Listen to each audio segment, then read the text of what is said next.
Ils ont trop d'exigences. Mais trop d'exigences, pourquoi? Parce qu'on les a enseignés que quand tu es chrétien, tu dois avoir une petite bouteille d'huile. Quand tu es chrétien, tu dois avoir une petite bouteille de savon. Quand tu es chrétien, tu dois avoir un peu de parfum. Prier pour le pasteur. Donné par le pasteur. On les appelle des chrétiens féticheurs. Oui, aujourd'hui nous avons des chrétiens féticheurs.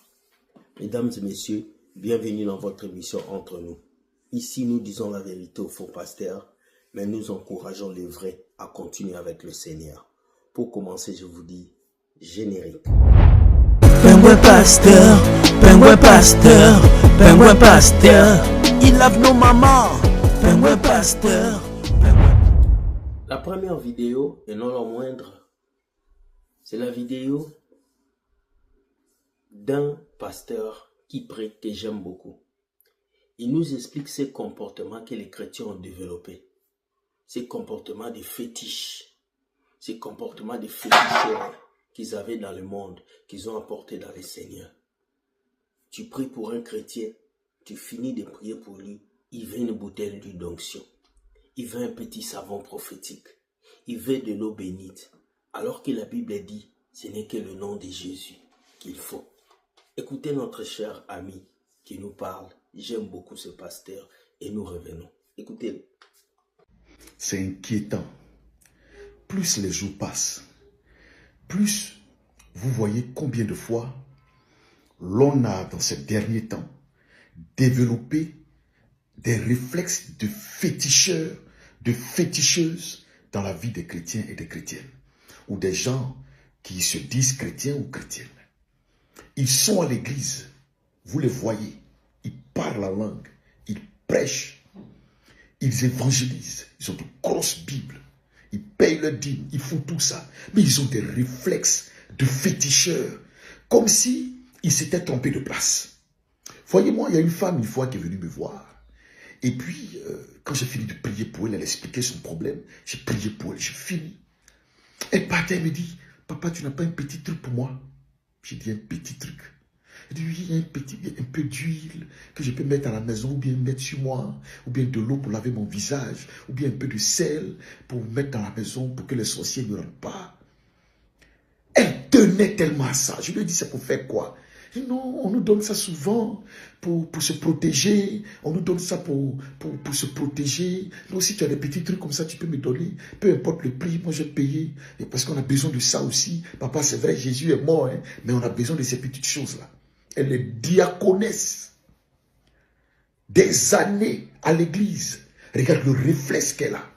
Et c'est ce réflexe-là que beaucoup de prédicateurs ont développé dans des chrétiens, ont développé dans des fidèles. On les a conditionnés. Aujourd'hui, ils ne peuvent plus s'en passer. Ils ont besoin d'eau. Ils achètent des bouteilles d'eau parce que sans ça, ils ne se sentent pas en sécurité. Ils ont besoin d'huile pour mettre sur leur visage parce que sans ça, ils n'ont pas la faveur de Dieu. Ils ont besoin de sel parce que sans ça, ils ne sont pas agréables à Dieu. Ils ont besoin d'hysope. Ils ont besoin des fils. Ils ont besoin de balayer le diable avec un balai prophétique. Ils ont besoin de casser des canaris. Oui, il y en a qui cassent des canaris. Il y a des gens la nuit qui s'en vont déposer des œufs. Des chrétiens, hein, qui vont dans des carrefours déposer des œufs. Il y a des gens qui doivent aller prier sur des tombes. Vous n'êtes pas fatigués. Vous êtes des chrétiens. Vous dites avoir accepté Jésus.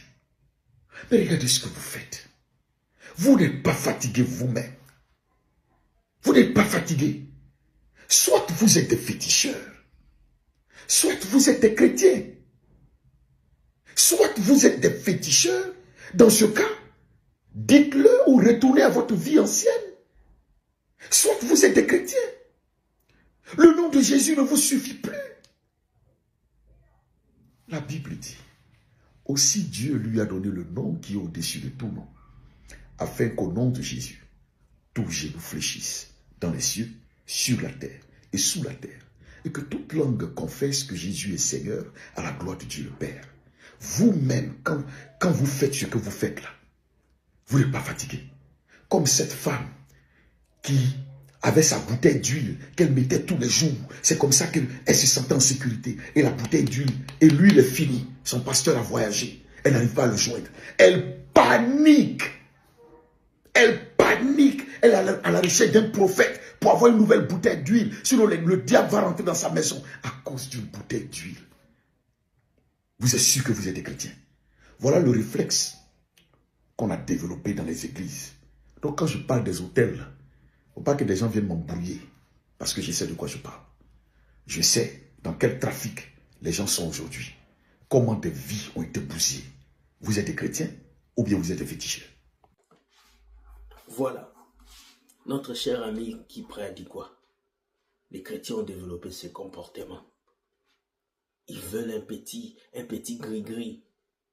Ils veulent qu'on les lave avec du vin. Ils veulent qu'on les lave avec de l'eau. Pourtant, Jésus a tout payé sur la croix. Pourtant, Jésus a tout fait sur la croix. Mais les chrétiens d'aujourd'hui ont développé un instinct de féticheur. Pour eux, il faut l'huile d'onction pour que Dieu agisse. Il faut un savon pour que Dieu agisse. Il faut l'eau bénite pour que Dieu agisse.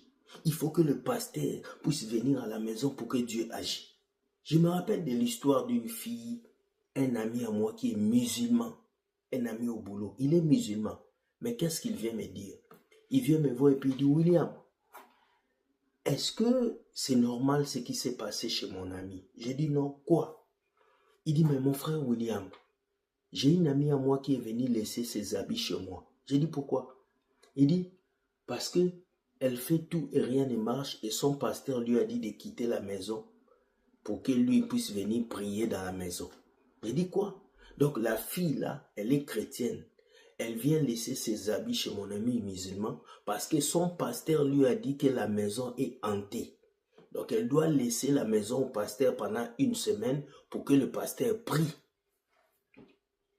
Et elle doit payer le pasteur.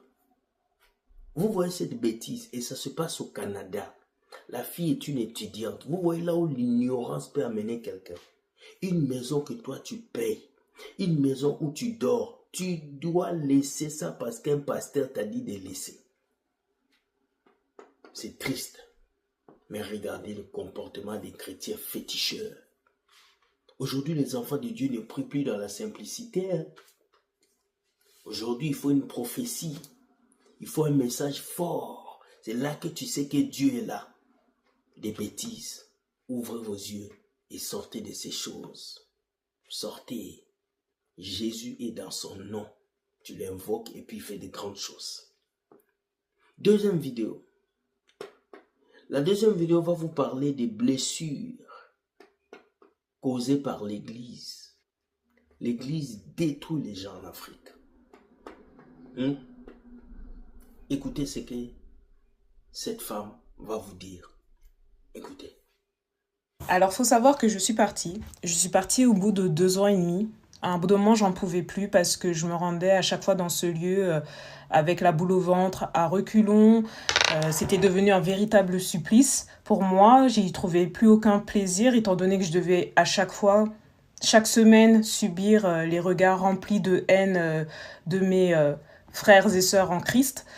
Je devais vraiment subir les chips, enfin vraiment comme à l'école en fait, comme en maternelle. Vous voyez ce genre de situation où vous avez quelqu'un qui est isolé. Ces personnes-là faisaient tout leur possible pour m'isoler. Ça, c'était un fait. À chaque fois qu'ils me voyaient discuter avec une personne, ils allaient par derrière l'influencer pour pas qu'elle ne me parle.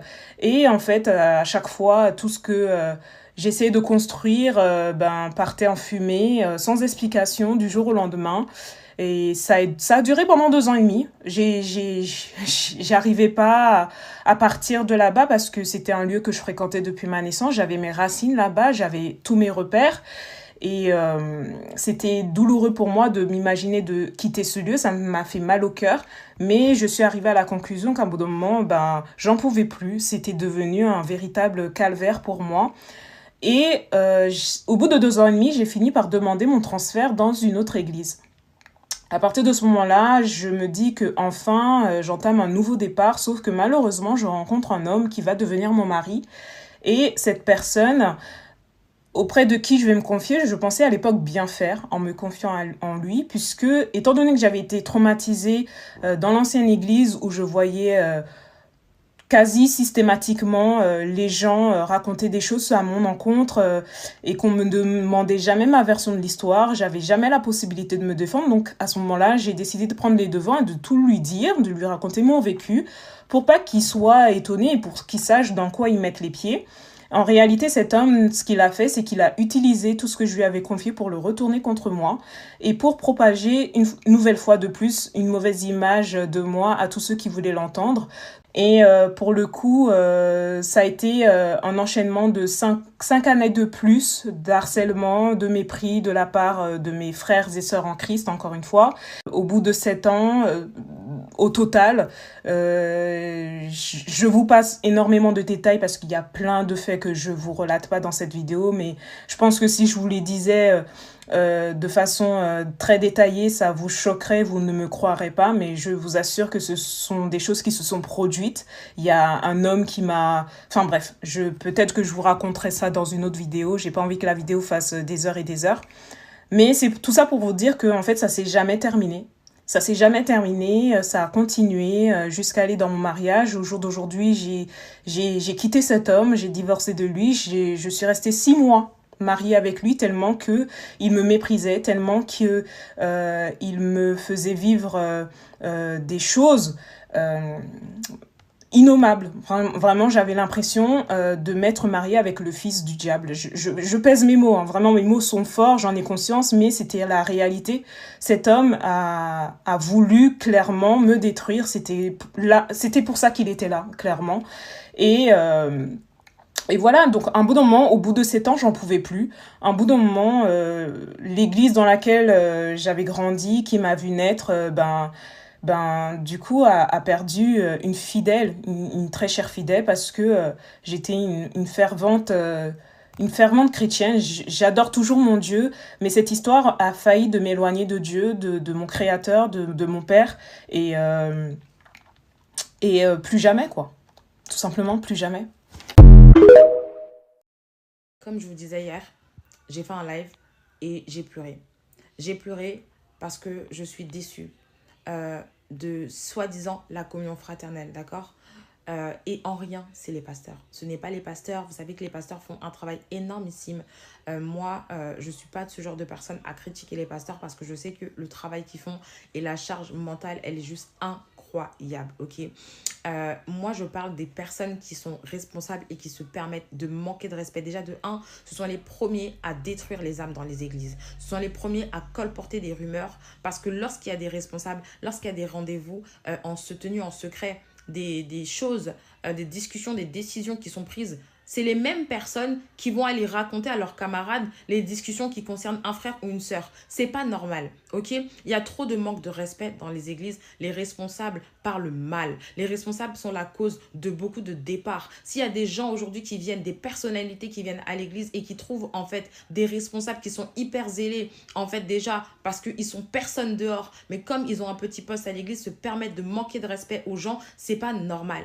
Les gens viennent avec leurs problèmes, les gens viennent avec leur fardeau, les gens viennent avec leur vie passée à l'église, ils se battent pour changer et en fait on a en face de nous une jeune génération qui se permet de juger ou d'être méchant dans ses propos envers les âmes de l'église. Il faut que ça change.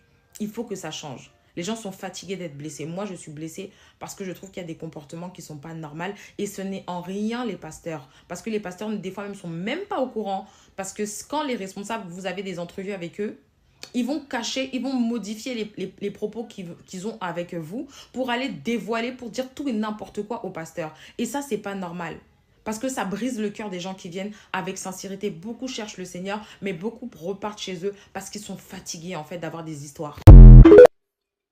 Voilà, vous avez tout entendu, hein. Les blessures à l'église. Hein. Beaucoup de personnes meurent.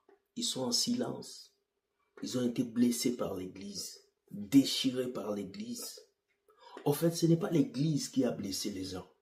Ce n'est pas l'église qui a détruit les gens, mais ce sont les personnes qui dirigent ces églises qui ont blessé les gens. Ce sont les responsables de ces églises qui ont blessé les gens. Alors quand toutes ces choses se passent, Il est temps que nous puissions décider. Il est temps que nous puissions réagir. Il est temps que nous puissions revoir les choses. Jésus ne nous a pas laissé un temple. Il nous a laissé une relation avec lui.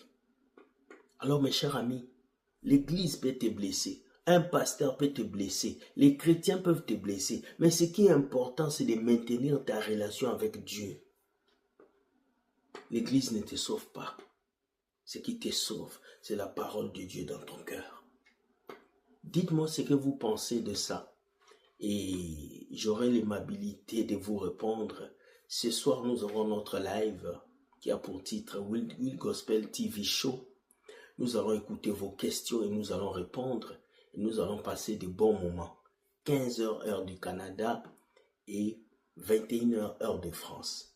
Soyez bénis, que Dieu vous garde et évitez les chrétiens féticheurs parce qu'ils sont nombreux autour de vous. Soyez bénis et bye. Ciao.